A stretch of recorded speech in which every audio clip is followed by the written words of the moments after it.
राधा, तुझे मेरी कसम है, मेरी मासूम बेटी की परवरिश अब तुझे ही करनी होगी।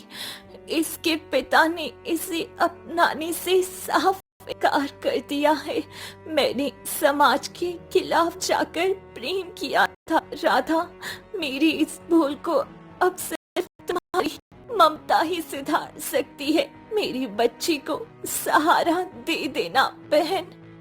नहीं दीदी, मैं तुम्हारी बेटी को नहीं पाल सकती। अगर मैं कुंवारी होकर इस बेटी को पालूंगी तो समाज मुझ पर उंगलियां उठाएगा। मैं पूरी जिंदगी कुंवारी रह जाऊंगी। मुझसे भला कौन विवाह करेगा? ऐसा मत कह राधा, मेरी बेटी अनाथ हो जाएगी। मैंने उसे दुनिया की कड़वी नजरों से बचाने के लिए अभी घर के बाहर छुपा कर रखा है। तो उसे भीतर ले आना, उसे अपना नाम दे देना। इतना कहने के बाद संध्या आखिरी सांसें ले लेती है।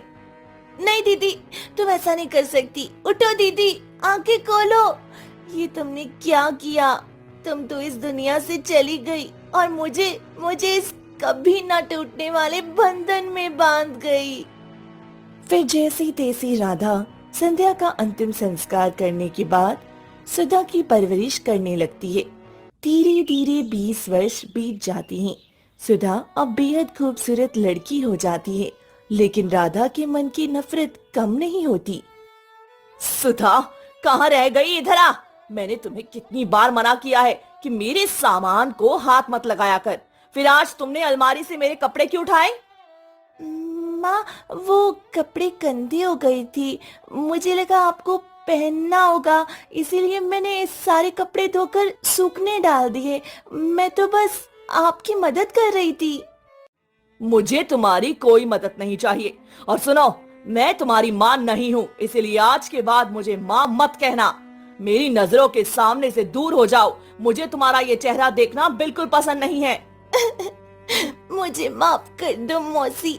मुझे पता है मेरी वजह से आपको बहुत दुख झेलना पड़ा है, पर आप भले ही मेरी माँ नहीं है, लेकिन आपने अपनी पूरी जिंदगी देकर मेरी परवरिश की है। मुझे आपसे कोई धन दौलत नहीं चाहिए, मुझे बस आपका थोड़ा सा प्रेम चाहिए। फिर सुधा अपनी आंसू पोंछकर कुल्हाड़ी उठाती है और जंगल की तरफ निकल पड़ती है। मुझे रोने में वक्त बर्बाद नहीं करना चाहिए। मुझे जल्दी से जाकर जंगल से लकड़ियां लानी होंगी ताकि उन्हें बेचकर राशन ला सकूं। मुझसे भले ही मुझ पर गुस्सा करती हैं, लेकिन उन्होंने मुझे बहुत नाजुक तरीके से पाला है।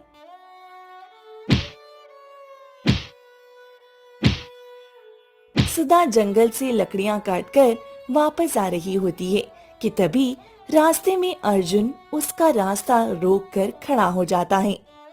सुधा, रुको। इस तपती धूप में तुम कहाँ से आ रही हो? देखो सुधा, मैं बचपन से तुमसे सच्चा प्रेम करता हूँ और आज अपने दिल की बात कहना चाहता हूँ, लेकिन तुम कभी भी मेरी बात सुनने को तैयार ही नहीं होती हो। आखिर आखिर मेरी गलती क्या है सुधा? अर्जुन, मेरा रास्ता छोड़ो। मुझे घर पहुंचने में देरी हो रही है। प्रेम करना मेरे भाग्य में नहीं है। मेरी मौसी ने मेरे लिए अपनी पूरी खुशियां कुर्बान कर दी हैं। अब मेरा सिर्फ एक ही लक्ष्य है कि मैं अपनी मौसी को हर खुशी दे पाऊं। सुधा, तुम मुझसे कितना भी दूर भागो, पर मैं आखिरी सांस तक तुम्हारा इंतजार करता रहूंगा। सिर्फ तुम्हारा इंतजार। दिन भर सुधा कड़ी धूप में लकड़ियां बाजार में बेचती है, पर उसे बदले में सिर्फ एक सिक्का ही मिलता है। इतनी मेहनत के बाद भी सिर्फ एक सिक्का मिला। कोई बात नहीं, आज के राशन के लिए ये काफी है। मौसी को भूखा नहीं सोना पड़ेगा। सुधा राशन लेकर घर की तरफ बढ़ती है। दूसरी तरफ राधा उदास होकर घर के बाहर बैठी थी कि तभी वहाँ गांव का रसूखदार ठाकुर आ जाता है। राधा, अरे ओ राधा, अरे कब तक अपनी जिंदगी इस तरह अकेले बैठकर बिताओगी? अरे मैं कहता हूँ मेरे साथ चलो। मैं तुम्हें दुनिया की हर वो खुशी दूंगा जो तुम्हें आज तक ना मिली। अपनी जुबान संभाल कर बात करो ठाकुर। माना कि तुम अमीर हो और तुम्हारे पास धन दौलत की कमी नहीं है, लेकिन तुम मुझसे इस तरह से बात नहीं कर सकते। अरे पूरा गांव जानता है कि तुमसे किसी ने विवाह ना किया है। चलो, मैं तुमसे विवाह करने को तैयार हूँ। वैसे भी तुमने मुझसे कुछ कर्ज भी तो लिया था, हैं? तभी सुधा वहाँ पहुँच जाती है और ठाकुर के सामने ढाल बनकर खड़ी हो जाती है। ठाकुर साहब, आप यहाँ क्या कर रहे हैं? तुरंत चले जाइए यहाँ से। लो भैया, तुम्हारी भांजी भी आ गई। हे राधा, सीधी बात है, अगर तुम मेरी बात नहीं मानोगी तो अब तुम इस घर में नहीं रह सकती हो, समझी? इसी वक्त इस घर से बाहर निकल जाओ, निकलो यहाँ से। फिर ठाकुर दोनों को घर से बेघर कर देता है। राधा और सुधा परेशान हाल में गांव वालों से मदद मांगती हैं, पर कोई आगे नहीं आता। भूख प्यास से राधा का बुरा हाल हो जाता है और वह चक्कर खाकर जमीन पर गिर पड़ती है। मौसी, आप ठीक तो है ना? आंखें खोलिए। मौसी, लगता है इन्हें तेज धूप और भूख से चक्कर आ गए हैं, मुझे पानी लाना होगा। सुधा पास के तालाब से पानी लाकर राधा के चेहरे पर छिड़क देती है, जिससे राधा को होश आता है। मौसी की ये हालत मुझसे नहीं देखी जाती, कि मुझसे ही सब मेरी वजह से है, मुझे कुछ ना कुछ करना ही होगा। सुधा राधा को वहीं बैठाकर तेज कदमों से सीधी ठाकुर की हवेली पर पहुंच जाती है। राधा भी चुपके से उसके पीछे पीछे चल देती है। आओ आओ आओ सुधा, बताओ भाई कैसे आना हुआ? ठाकुर साहब, मेरी मौसी को छोड़ दीजिए, उनके बदले में मैं आपसे विवाह करने के लिए तैयार हूँ। बस मेरी मौसी को चैन से जीने दीजिए और उनको उनका घर वापस कर दीजिए। हाँ ये तो बड़ा अच्छा सौदा है। तुम तो अपनी मासी से भी ज्यादा खूबसूरत हो। ठीक है ठीक है ठीक है, तो कल सुबह तैयार होकर सीधे मंदिर आ जाना। हाँ सुधा जैसे ही हवेली से बाहर निकलती है, पेड़ के पीछे छिपी राधा सामने आकर उसे गले से लगा लेती है और फूट फूट कर रोने लगती है। मौसी, क्या हो गया? आप यहाँ कैसे? मुझे माफ कर दे सुधा।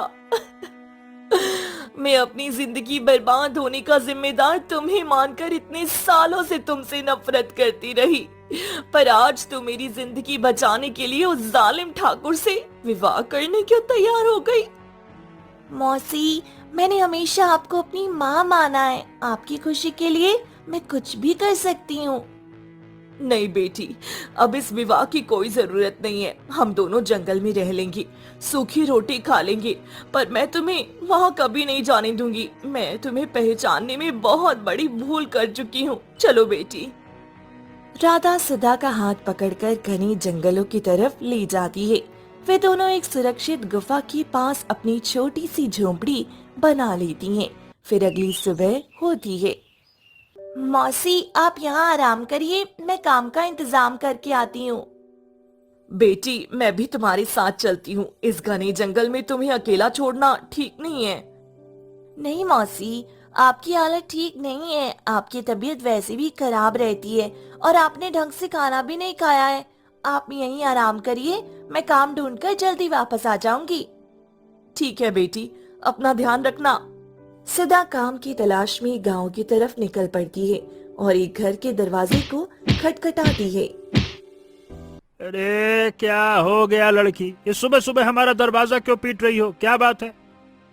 काका, अगर आपके घर में कोई भी छोटा मोटा काम मिल जाता तो आपकी बहुत मेहरबानी होती। मेरी मौसी की तबीयत बहुत खराब है। अरे नहीं नहीं नहीं, मेरे पास तुम्हारे लिए कोई काम नहीं है। माफ करो भैया, आगे बढ़ो, चलो। नहीं तो गांव वाला दरवाजा बंद कर देता है। सुधा परेशान होकर आगे बढ़ती है कि तभी सामने से ठाकुर अपने आदमियों के साथ आ जाता है। क्यों सुधा, आ गई ना रास्ते पर? चलो, आज ही हम दोनों विवाह कर लेते हैं। अरे तुमने खुद ही हवेली में आकर वादा किया था। नहीं ठाकुर साहब, मैं आपसे विवाह नहीं कर सकती, मुझे माफ कर दीजिए। आप हमें घर नहीं देना चाहते तो मत दीजिए, मैं अपनी मौसी के साथ जंगल में खुश हूँ। अच्छा, तो तुम दोनों की इतनी अकड़ है? सुनो गांव वालों, आज के बाद जो कोई भी इन दोनों मासी और भांजी की मदद करेगा या इन्हें काम देगा, उसे मैं गांव से बाहर निकाल दूंगा। ऐसा मत कहिए ठाकुर साहब, अगर आप ऐसा करेंगे ठाकुर साहब तो हम दोनों दाने दाने को मोहताज हो जाएंगे, हमारा जीना मुश्किल हो जाएगा। मैं भी तो यही चाहता हूँ। जब कोई रास्ता नहीं बचेगा तो तुम खुद ब खुद गिड़गिड़ाती हुई मेरे पास आओगी।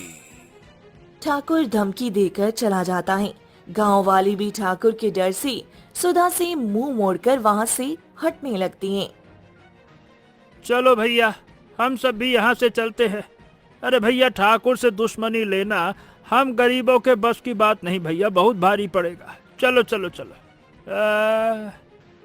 अब मैं क्या करूं, कहाँ जाकर काम ढूंढूं? गांव वाले तो अब ठाकुर के डर से मुझे पानी तक नहीं देंगे। तभी अर्जुन आ जाता है।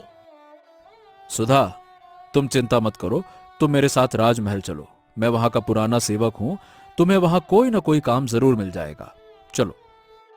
ठीक है अर्जुन, जैसी तुम्हारी मर्जी, चलो चलते हैं। ये क्या कर रहे हो अर्जुन? अगर ठाकुर को पता चला तो वो तुम्हारे साथ बहुत बुरा करेगा। ऐसा है काका कि आप अपनी फिक्र करिए, मैं अपना देख लूंगा। जाइए, चलो सुधा, आओ।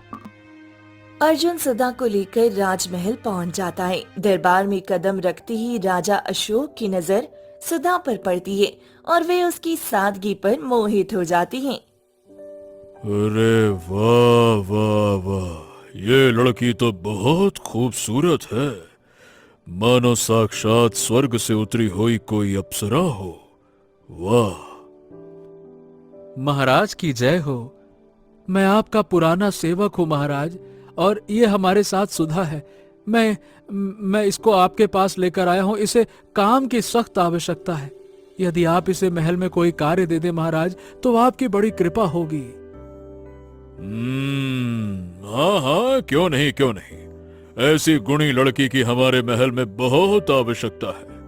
ठीक है, इसे महल के खास हिस्से की देखभाल के कार्य में लगा दो, और आज से ये तुम्हारी जिम्मेदारी है। जो आज्ञा महाराज, जो आज्ञा। आओ आओ सुधा। अर्जुन सुधा को लेकर अंदर चला जाता है। राजा अशोक एकटक सुधा को जाते हुए देखती रहती हैं, जिसे देखकर मंत्री उनके पास आता है। क्या बात है महाराज, आप इस नई दासी को इस तरह से एकटक क्यों निहार रहे हैं? हाँ, मंत्री जी, ये लड़की बेहद खूबसूरत है। क्या कहें आपसे, हम तो पहली ही नजर में इस पर अपना दिल हार बैठे हैं।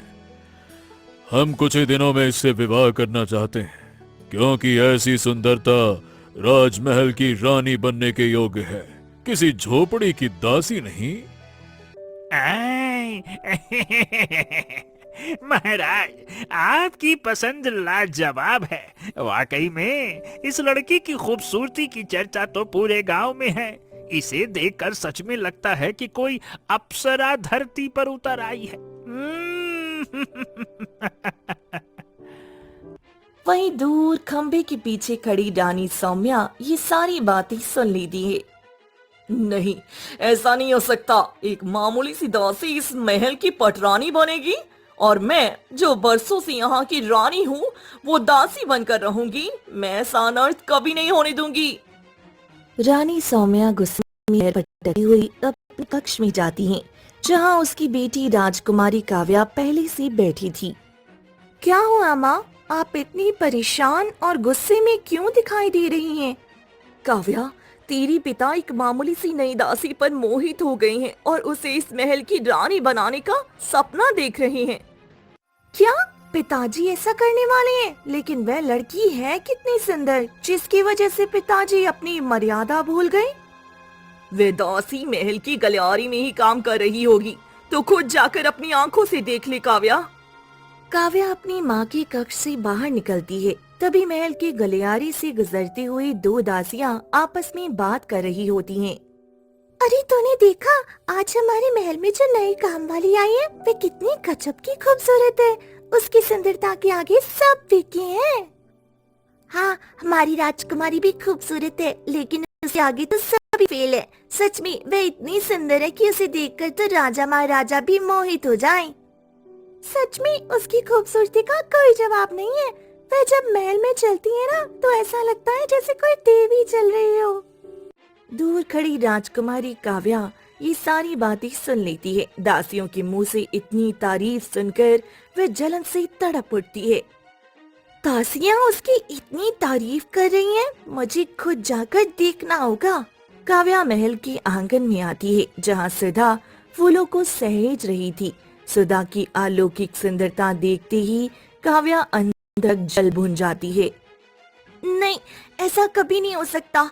एक मामूली सी दासी इतनी खूबसूरत और मैं इस साम्राज्य की राजकुमारी होकर उसके सामने साधारण लगूं? मुझे किसी भी कीमत पर उसकी ये खूबसूरती छीननी होगी। काव्या गुस्से में पैर पटकती हुई अपनी माँ रानी सौम्या के पास लौटती है। क्या हुआ काव्या बेटी, क्या तुमने उस नई दासी को देखा? हाँ माँ, वह बेहद खूबसूरत है। हमें किसी भी तरह उसे बदसूरत बनाना होगा, वरना पिताजी सच में इसे राजमहल की पटरानी बना देंगे। तुम बिल्कुल ठीक कह रही हो। मैं उस मामूली दासी को इस राज सिंहासन के आसपास भी फटकने नहीं दूंगी। तो फिर हमें बिना देर किए उसी तांत्रिक जादूगर के पास जाना चाहिए, जिसकी आसुरी शक्तियों से हम अपना ये काम पूरा कर सकें। कक्ष के बाहर खड़ा अर्जुन ये सब सुन लेता है। हे भगवान, महारानी और राजकुमारी मिलकर सुधा के खिलाफ कोई बड़ी साजिश रच रही हैं। नहीं नहीं नहीं नहीं नहीं, मुझे तुरंत सुधा को सचेत करना होगा। हाँ। अर्जुन भागकर सुधा के पास पहुंचता है। क्या हुआ अर्जुन, तुम इतने हाफ क्यों रहे हो? क्या तुम्हें महल में कोई दूसरा काम नहीं है? हाँ, सुधा मेरी बात ध्यान से सुनो। तुम इसी वक्त ये महल छोड़कर कहीं दूर चली जाओ। यहाँ तुम्हारी जान और रूप दोनों को खतरा है। मेरी बात मानो, चली जाओ यहाँ से। ये तुम क्या कह रहे हो अर्जुन? तुम ही तो मुझे यहाँ काम दिलाने लाए थे और अब मुझे भागने को कह रहे हो। अरे क्योंकि महारानी और राजकुमारी सौम्या दोनों मिलकर तुम्हारे साथ बहुत गलत करने वाली हैं। वो तुम्हारी खूबसूरती से जलती हैं। वे महल की बड़ी रानी और राजकुमारी हैं अर्जुन। वे मुझसे ऐसी गरीब दासी का क्या बिगाड़ लेंगी? अगर मैं ये काम छोड़कर चली गई तो अपनी बीमार मौसी का पेट कैसे भरूंगी? ठाकुर ने पहले ही पूरे गांव में मुझे काम देने से मना कर रखा है। सुधा दोबारा अपने काम में लग जाती है। अर्जुन बेबसी से उसे देखता है। अच्छा हुआ जो मैंने अर्जुन को यहाँ आते देख लिया था। ये लड़का मेरी साजिश को बिगाड़ सकता है, इसीलिए पहले मुझे इसे ही लालच देकर अपने रास्ते पर लाना होगा। फिर काव्या वहाँ से सीधे घने जंगलों में छिपे उस दुष्ट जादूगर की कुटिया की ओर निकल पड़ती है। आओ राजकुमारी, आओ आओ आओ आओ, कहो कैसे आना हुआ? मुझे उस लड़की की खूबसूरती चाहिए जो हमारे महल में नई दासी बनकर आई है। मुझे उसे बदसूरत बनाना है, चाहे जो कीमत चुकानी पड़े। ये तो बहुत ही आसान है। तुम एक काम करो, किसी भी तरह से उस लड़की के सिर का एक बाल लाकर मुझे दे दो। ठीक है, मैं जल्द ही उसका बाल लेकर आती हूँ। फिर जंगल से लौटते वक्त काव्या को अर्जुन एक पेड़ के नीचे उदास बैठा दिखाई देता है। वो मुस्कुराती हुई उसके पास जाती है। अर्जुन, तुम यहाँ अकेले बैठकर इतने परेशान क्यों दिख रहे हो? राजकुमारी जी, आप यहाँ जंगल में? देखो अर्जुन, तुम बरसों से वफादारी से महल की सेवा कर रहे हो, इसीलिए मैं तुम्हें एक ऐसा मौका देने आई हूँ जो तुम्हारी किस्मत बदल देगा। कैसा मौका राजकुमारी जी? तुम बस मेरे कहे अनुसार चलो। हमें किसी भी तरह महाराज की नजरों में उस सुधा को हमेशा के लिए गिराना होगा और राजपाट पर कब्जा करना होगा। उनके हटते ही मैं इस राज्य की शासक बन जाऊंगी और फिर तुमसे विवाह करके तुम्हें यहाँ का राजा बना दूंगी। नहीं नहीं राजकुमारी, मैं सुधा से सच्चा प्रेम करता हूँ। मैं राजा बनने के लालच में उसे धोखा नहीं दे सकता। ना ना ना ना ना, ये हमसे ना हो पाएगा। अर्जुन, धन और सत्ता का ऐसा मौका जिंदगी बार बार नहीं देती। अगर तुम मेरा साथ दोगे तो तुम्हारी आने वाली पीढ़ियां भी ऐशो आराम की जिंदगी जिएंगी। एक बार ठंडे दिमाग से सोच लो। क्या करूं? क्या क्या सच में मुझे राजा बनने का ये सुनहरा मौका अपना लेना चाहिए? हाँ, एक दासी के प्रेम के चक्कर में मैं राजा बनने का अवसर कैसे छोड़ सकता हूं? ठीक है राजकुमारी जी, हम आपका साथ देने के लिए तैयार हैं। अब बनना तो हमको भी अमीर है, गरीबी से बहुत तंग आ चुके हैं। बताइए क्या करना होगा? बहुत अच्छी, तो तुम तुरंत जाकर सुधा के सर के 2 बाल लाकर मुझे दो। उसके बाद इस महाराज को भी हम सत्ता से बेदखल कर देंगे। अर्जुन महल में सुधा के पास पहुंचता है, जो सफाई कर रही थी। अर्जुन मौका पाकर चुपके से उसके सर के 2 बाल तोड़ लेता है और सीधे राजकुमारी काव्या के पास चला जाता है। हाँ, ये लीजिए राजकुमारी, मैं सुधा का बाल लेकर आ गया। अब बताइए मुझे आगे क्या करना है? हमारा पहला काम हो गया। अब तुम्हें सुधा पर चोरी का झूठा इल्जाम लगाना है ताकि मैं उसे महल से बाहर निकाल सकूं। ये सोने के सिक्के की पोटली लो और इसे ले जाकर सुधा के कक्ष में छिपा दो। ठीक है राजकुमारी जी, मैं वैसा ही करूंगा। ठीक है। फिर अगली सुबह जब सुधा महल में काम कर रही होती है, तभी राजकुमारी काव्या सैनिकों और अर्जुन के साथ वहाँ पहुँच जाती है। सुधा, तुम्हारी इतनी हिम्मत कि तुम शाही खजाने से धन चुराओगी? ये सोने के सिक्कों की थैली तुम्हारे कक्ष से मिली है। ये आप क्या कह रही हैं राजकुमारी जी? मैंने कोई चोरी नहीं की है, मैं तो बस अपनी मेहनत की रोटी खाती हूँ। राजकुमारी, ये लड़की बिल्कुल झूठ बोल रही है। मैंने खुद इसे रात के अंधेरे में खजाने से ये सिक्के चुराते हुए देखा था। अर्जुन, तुम ये कैसी बहकी बहकी बातें कर रहे हो? तुम तो बचपन से मुझे जानती हो, फिर मेरे ऊपर ऐसा झूठा लांछन क्यों लगा रहे हो? चुप हो जाओ सुधा, अगर अपनी जान प्यारी है तो जैसा मैं कहती हूँ वैसा करो, वरना महाराज से कहकर तुम्हें ऐसी कड़ी सजा दिलवाऊंगी कि तुम सोच भी नहीं सकती। काव्या सुधा को डराकर अपने कक्ष में लौट आती है। अर्जुन भी इनाम के लालच में उसके पीछे पीछे आ जाता है। राजकुमारी जी, मैंने सुधा को चोरी के इल्जाम में फंसा दिया। अब अपने वादे के मुताबिक मुझसे विवाह कर लीजिए और मुझे इस राज्य का राजा बना दीजिए।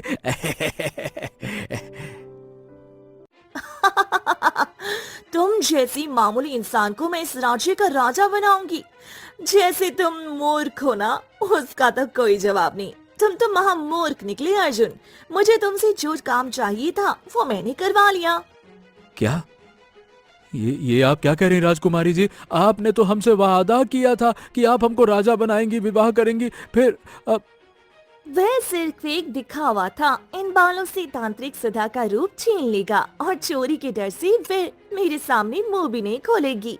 आज रात में महाराज को भी ऐसी गुप्त स्थान पर बंदी बना दूंगी जहां से वे कभी लौट के नहीं आ पाएंगे। सैनिकों, इस चोर अर्जुन को महल से धक्के मारकर बाहर निकाल दो। राजकुमार के इशारे पर सैनिक अर्जुन को महल से बाहर फेंक देती हैं। अर्जुन को अपनी भूल और लालच पर बहुत पछतावा होता है। वे अपनी भूल सुधारने के लिए आधी रात को चुपके से महाराज के कक्ष में घुस जाता है। अर्जुन, तुम इतनी रात को चोरी छिपे हमारे कक्ष में क्या कर रहे हो? तुम्हें तो महल से निकाला जा चुका है ना? महाराज मुझे क्षमा कर दीजिए। राजकुमारी काव्या और महारानी सौम्या, ये दोनों मिलकर आपके खिलाफ और बेकसूर सुधा के खिलाफ बहुत बड़ी साजिश रच रहे हैं महाराज। वो सुधा को बदसूरत बनाकर आपको बंदी बनाना चाहते हैं। हमको भी लालच में फंसा लिया था। मैं लालच में अंधा हो गया था महाराज, पर अब मैं सुधा और आपके सम्मान को बचाना चाहता हूँ। क्या बात कर रहे हो? हमारी अपनी बेटी, हमारा खून और हमारी पत्नी हमारे साथ ऐसा विश्वासघात करेंगी? नहीं नहीं नहीं नहीं, हमने तो ये सपने में भी नहीं सोचा था। अर्जुन, तुमने बहुत बड़ा पाप किया है। ये सच बताकर तुमने अपनी वफादारी साबित की है।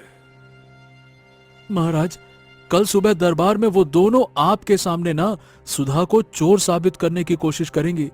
कृपया हमें बचा लीजिएगा महाराज। तुम चिंता मत करो अर्जुन। उन्होंने जो किया है उसका न्याय कल सुबह पूरे दरबार के सामने होगा।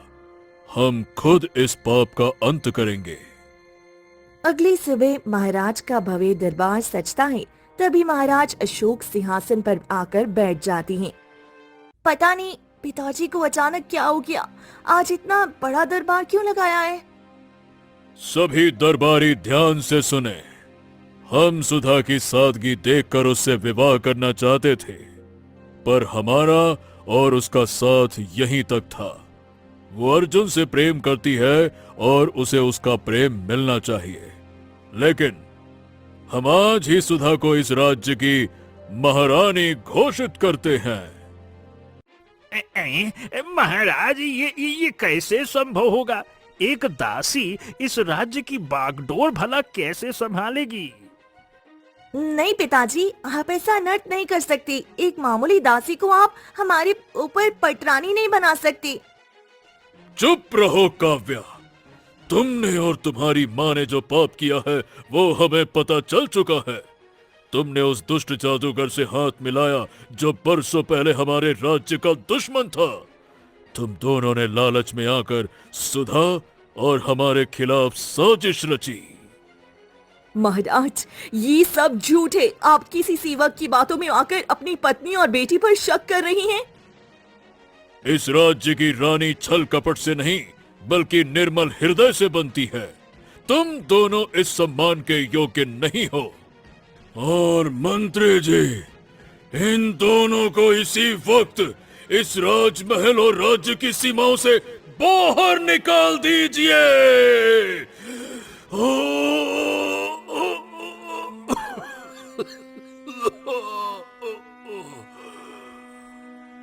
राजा अशोक गुस्से में इतना कहती ही अचानक अपनी छाती पकड़ लेती हैं और वे वहीं सिंहासन पर आखिरी सांसें ले लेती हैं। नहीं मंत्री जी, मुझे छोड़िए, मुझे महाराज से एक बार मिलने दीजिए। नहीं महारानी जी, महाराज ने अपनी आज्ञा में आपको अपने पास आने से मना किया था। सैनिकों, मंत्री सैनिकों की मदद से रानी सौम्या और राजकुमारी काव्या को हमेशा के लिए महल से बाहर निकाल देता है। सुधा और अर्जुन की आंखों से आंसू बहने लगती हैं। वे दोनों भागकर महाराज के पार्थिव शरीर के पास घुटनों के बल बैठ जाती हैं। महाराज, आंखें खोलिए महाराज, आप हमें इस तरह बीच राह में छोड़कर नहीं जा सकती। मुझे क्षमा कर दीजिए महाराज, आपका स्वास्थ्य पहले से ही ठीक नहीं था। मुझे आपको ये कड़वा सच बताकर इतना गहरा सदमा नहीं देना चाहिए था। मैं गुनहगार हूँ महाराज, पर अगर मैं ना बताता तो शायद ये लोग सुधा की जिंदगी नरक बना देते। महाराज का पूरा राजकीय सम्मान के साथ अंतिम संस्कार किया जाता है। कुछ दिनों बाद सुधा राजमहल की एकांत कक्ष में उदास बैठी थी। सुधा, अब तुम इस राज्य की आधिकारिक महारानी हो। तुम्हें अपने आंसू पोंछकर इस प्रजा और राज्य को अच्छे से संभालना होगा। अर्जुन, मेरी मौसी जंगल की गुफा में अकेली हैं। पता नहीं वे किस हाल में होंगी। तुम तुरंत जाकर उन्हें आदर सहित यहाँ ले आओ। अर्जुन तुरंत जंगल जाता है और राधा को पूरे सम्मान के साथ राजमहल लेकर आता है। उस दिन के बाद से सुधा मधापुर राज्य की एक कुशल महारानी बन जाती है।